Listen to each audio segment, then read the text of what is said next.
Hello everyone, this is Defense Politics Asia and this is the conclusions. So a chill session of discussing what the hell is happening in Ukraine while I was busy in Syria. I mean in moving house. So I'm totally in a totally new environment right now, if you do not know. And yeah, so probably the audio might sound a little bit different, maybe, I'm not sure. So I haven't done a situation report for the past 3 4 days. But it's a bit too late to do one right now. So I'm gonna do a 4 day sit rep tomorrow, or after I wake up, depending on where you are. It might tomorrow might mean different thing, but so we do a conclusions. We go through all the major stuff that's happening, and then there's a few front line that I really want to highlight. Really want to talk a little bit in depth about, because the things have changed so much, and it become really drastic. I think the first one we want to go into the V.Novosilka. Crazy shit has happened around here. So we take a look at the strategic situation first. We have the Russians taking Blahodane already, and they have captured a huge amount of grounds west of Starozeve as well as Makarivka, and they are now heading towards Nikushny and Vremivka, while they are going to push up north. There is no fighting being reported at Velika Novosilka, and the Ukrainians are counterattacking over at Novikoma and Rozdone.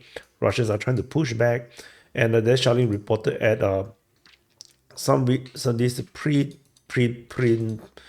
uh, Dnipro Energia, not important that, and then probably shelling or fighting in the region of Novo Ocherituvate. Russians are also pushing up north towards Novosilka, Novodarivka, and Temerivka. So these are the various things that are happening around here. In this sector. And then the biggest thing is currently this region here, where the Russians are now driving, into strategic, chaos for the Ukrainians. So capture of Blahodany is massive. This is very, very important. And there is nothing left between Velika Novosilka and Blahodany. The Russians are going to push northward very hard. The problem is, of course, the other side. This is the Russians have not been able to break through Makarivka, over here, unable to break through this. But then with the latest update, do suggest that there seems to be a collapse in the defensive front line around this sector. The Russians seem to have made a massive breakthrough.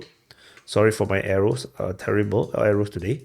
Breaking in this area here, and fighting is now reported at Neshkoshne over the past 1 2 days. According to the Ukrainian and the Russian Defense Ministry, both are talking about this, with the Russians heading towards Nikushne and Starozave. Starozave was mentioned on the 7th, haven't been reported on the 8th yet. So the Russians are going to do a cutoff. They just going to go straight for the rear position, and the Ukrainian forces that is doing this defense work, especially the good work over at Makarivka, will be all for naught if the Russians are able to capture Nikoshne by this flanking movement to the rear. And they have the Russians already at Blahodane supporting this operation on the other side of the river. So this basically just breaks this down. And there could be a bigger reason why the Ukrainians are failing in this area is because of the northern area.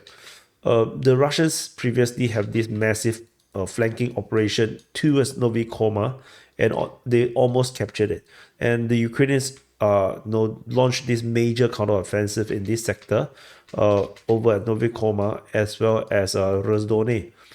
And they even hit into the north of Rozdone, allegedly capturing some of the entirety of Novi Koma back from the Russians and securing this crossing towards Novo Ocherituvate.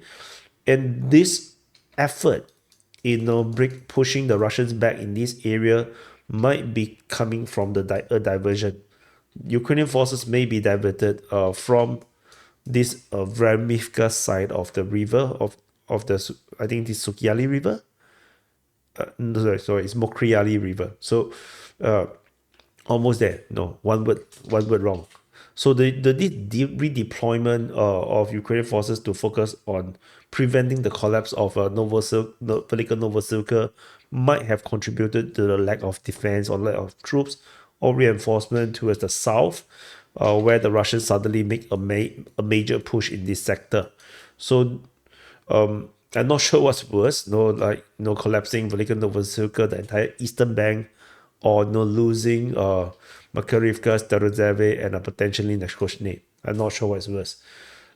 For those that did not follow the Ukraine war very early on, especially with DPA, the Russians previously used to have control over Vremivka, or at least partial control, and that was where the front line was, around here, where the Ukrainians have the Velika Novosilka, and they constantly bombard, and they managed to break through and have the control, with the Russians then stuck at the Kushne, and the Ukrainian counteroffensive actually pushed them all the way down.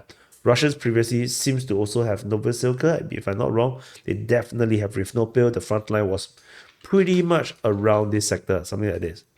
I think it was the Lenipole and the Vasilka was under Russian control, and the Ukrainians was holding up over in Vinopole, Privilne, and all these areas here. The Russian line was something around here.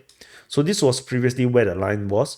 So now with all this change, yeah, the Ukraine counteroffensive, of course, the Russians got pushed back. The Russians are coming back. So things are like really different. Surprisingly, the Uzbenivka sector still remains. The Russians did manage to punch all the way into Uzbenivka from the north. This was acknowledged by the Ukrainian sources. The Russians also seemingly going to be capturing Romanivka soon. They have captured Ilinka, and however, seemingly the Ukrainians are still holding out in this area. They are still holding on, and the Uzbenivka eastern flank still remains surviving. But things is looking really bad in this sector, with Russia pushing at Dalny, Konstantinopolsky, and Uzbenivka, Novelina High.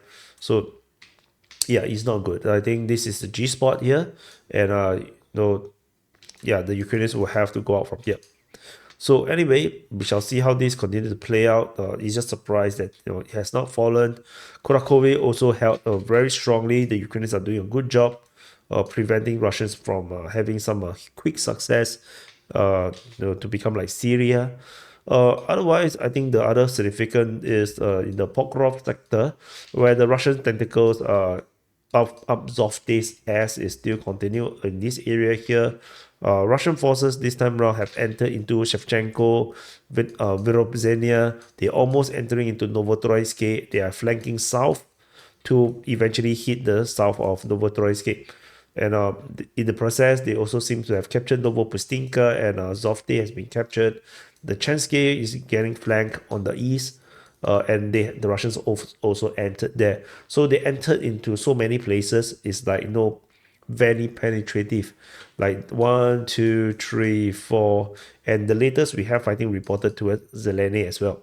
So this is looking like some very abstract art. Oh, I forgot to turn off the grab capture area. I'm so sorry. Oh my god, no. Yeah, sorry. See,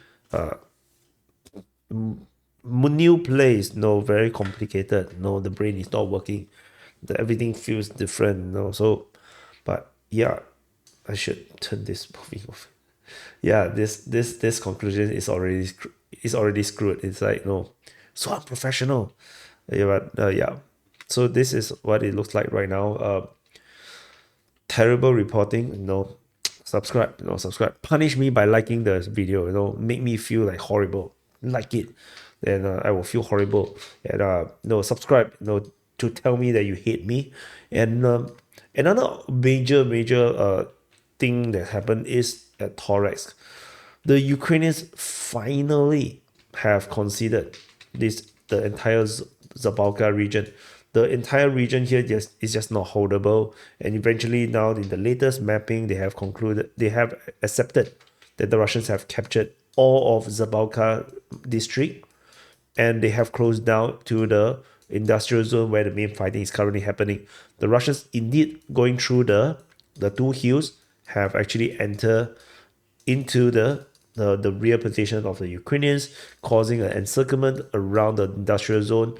With the geolocation previously mapped, the Russians is clearly have the full control of all the high-rise zone. And with all this situation, the Ukrainians are going to this area here is going to collapse. This is not going to hold. The Russians are going to enter in and make them feel really bad about themselves, and yeah, they're gonna have to retreat. That's what the Ukrainians will have to accept again.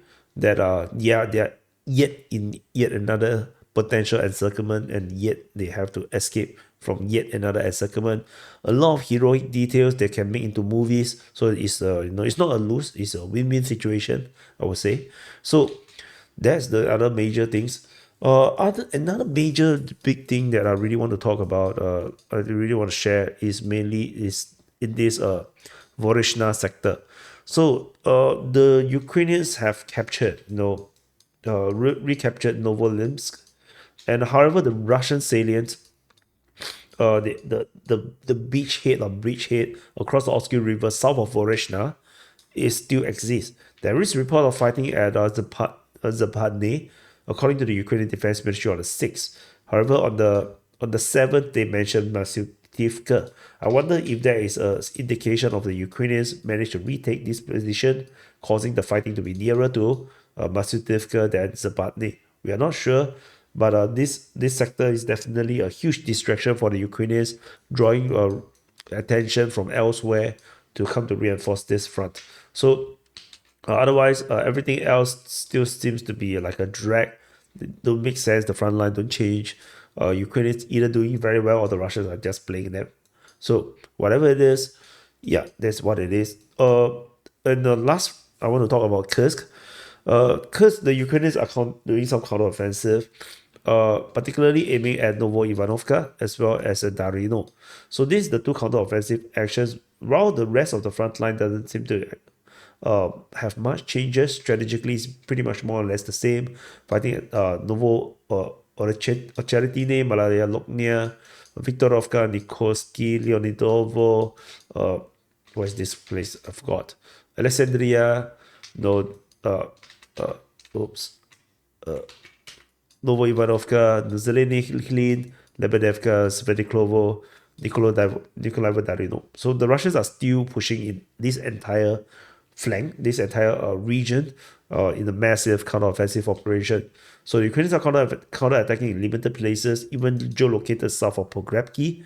So this could be also one of these actions that the Ukrainians are taking to try to hold back the Russians. If you want to know why my arrows are also slanted, because I'm not facing my monitor straight, so it's like this is my front, like this is my front, this area is my front, this is on the left. I should maybe I should turn the monitor. Like, sorry for this area. The left side of the screen is underloved. Maybe I should turn myself a bit, but yeah, whatever. Yeah. So anyway, the Russians are also exploring new directions. The fighting is reported in Martinovka, towards the center, towards Sudja, in the south of Sudja, Kurilovka, and Plakovo. Some rumors about Plakovo getting fully captured, but doesn't seem to be the case. The Russian sources say that they managed to capture the entire eastern part of Plakovo, but no, we heard that before. So anyway, yeah, that's it. I think this pretty much just a general conclusion of the major things that happen, some of the strategic analytical situations over these sectors. But that's about it for now. I will cover the situation report tomorrow. So that's it. These are all the latest information, by the way. No, in case you're wondering, these are all the latest information. And yeah, that's it. Thank you for watching. Press the like button, subscribe, and I'll see you guys in the next update. Press the stop button.